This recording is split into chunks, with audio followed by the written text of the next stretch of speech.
But yeah, at the age of 16, moved to the United States with $200 in a suitcase. Went from pressure washing basketball courts, cleaning toilets, flipping wings at a Buffalo Wild Wings, sleeping in my car for a time being. It was about like 4 or 5 months, to eventually getting exposed to Bitcoin. And when I often tell this story, people are like, "What? Well, Luke got lucky." I'm like, I don't think I got lucky. I was exposed to information, but that doesn't mean that you need to necessarily act on that information. I remember watching a documentary on Netflix. I forget exactly what the name. I think it's called Banking on Bitcoin. And the gentleman, they would actually go out on the streets, and everybody was like, well, I'll take the $5 bill because it's real and I can see it and I can touch it.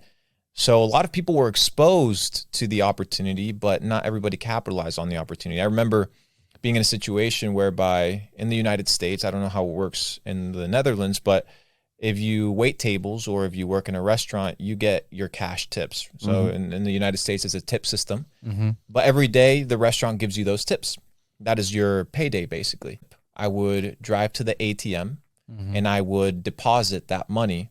I had a 1998 Buick. It was an old Buick. It was like a mafia car. I crashed it, but eventually I had to upgrade. But it was a nice vehicle, nonetheless. I remember depositing the money. And since it's a cash deposit, you see the money instantly displayed in your bank account. So I would instantly get on my computer and I would go to an exchange called Bitstamp.